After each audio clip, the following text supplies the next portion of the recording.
promise you won't need to hide behind the sofa. Did you know that the iconic theme tune that accompanied the series was created by a composer from Coventry?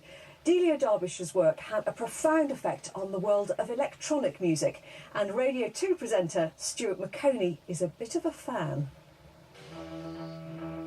It was the theme tune that changed the world, and the very first time the public had ever heard electronic music.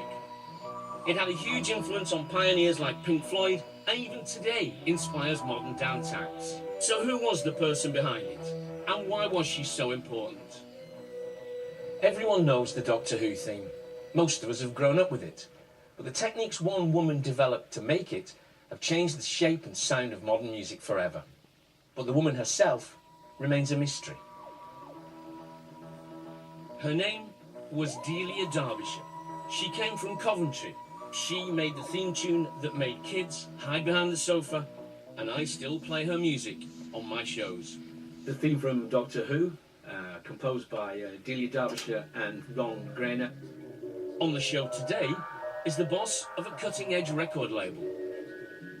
How influential do you think Delia Derbyshire's been on the way of kind of modern music sounds? Massively influential, especially the electronic stuff. She's been massively influential. Despite her massive influence, Delia turned her back on music and disappeared. But now I want to know more.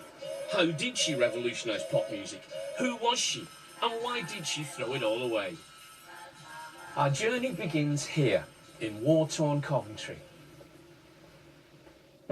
Because this is where Delia grew up.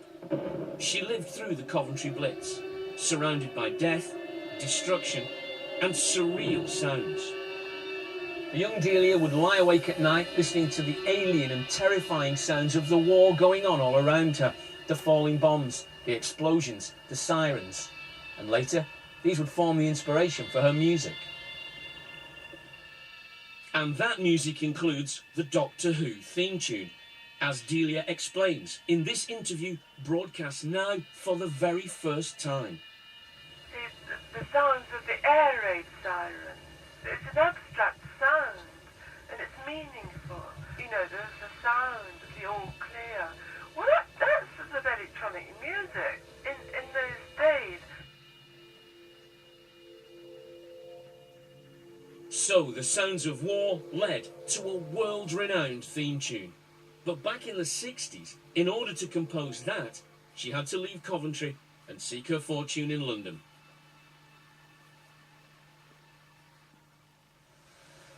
Like a lot of free spirits at the time, Delia came to the BBC. She came to work in this unusual building for an obscure department called the Radiophonic Workshop, where the weird and the artistic met. Even among the radical pioneers of the BBC, Delia was considered a rebel. I was told in no uncertain terms that the BBC does not employ composers. And so it was only by gradually sort of infiltrating the system that I managed to do the music. I think you'd call that music, wouldn't you? And what Delia and the Radiophonic Workshop did in this building was to revolutionise music. Delia set to work using primitive and unusual recording equipment, but that strange gear can make strange sounds. Well, the first stage in the realisation of a piece of music is to construct the individual sounds that we're going to use. We can build up any sound we can possibly imagine almost. We spend quite a lot of time trying to invent new sounds, sounds that don't exist already, sounds that can't be produced by musical instruments.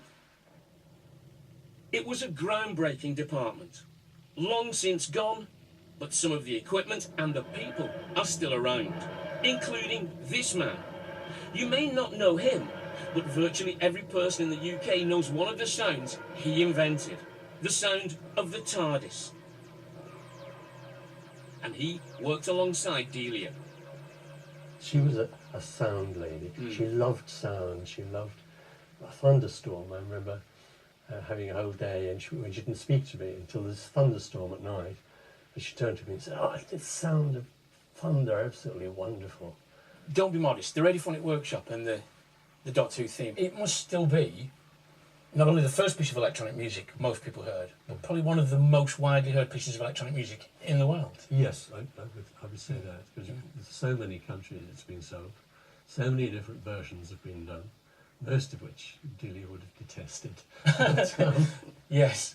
in fact, she was very scathing about some of the later ones. She felt the purity of the first one had a great deal. A lot of people still think it's the most special of all. Oh, it is. The first one's the best, yeah. That original Doctor Who theme was just a small part of Delia's massive output. She composed music for an astonishing number of landmark programmes of the day, but kept alive by this archivist. Most of the programmes that I did were either in the far distant future, the far distant past, or in the mind. Doctor Who's clearly the most famous thing, Mark, that Delia worked on, but what else was her output for the BBC? Presumably she worked on a lot of stuff.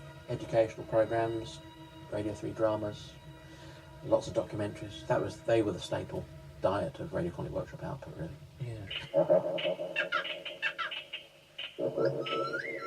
So she would come in and be given a sort of worksheet of, this is what we're working on this week, it's a wildlife documentary, or it's a...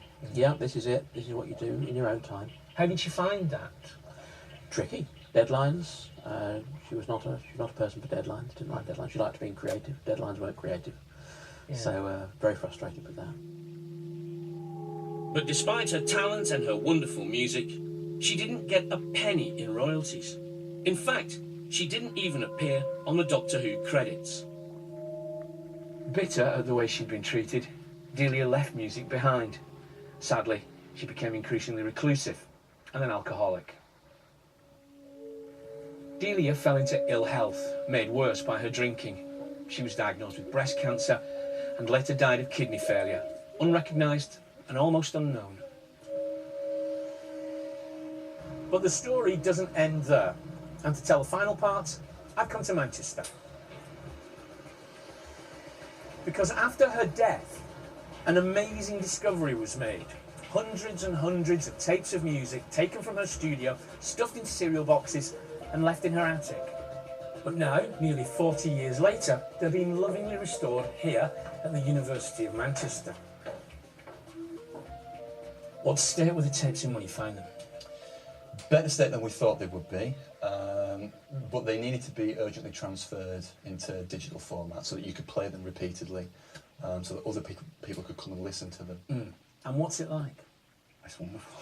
You can maybe listen to some of that. Absolutely.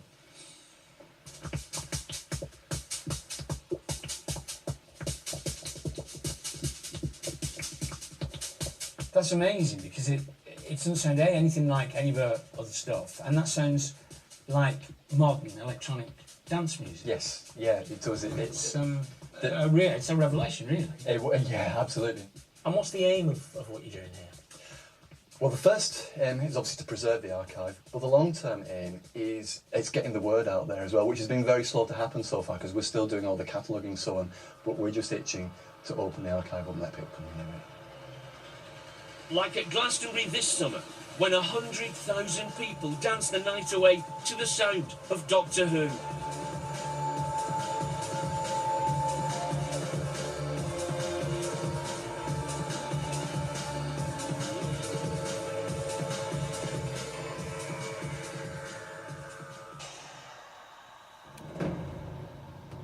Well, that's it for tonight, but don't forget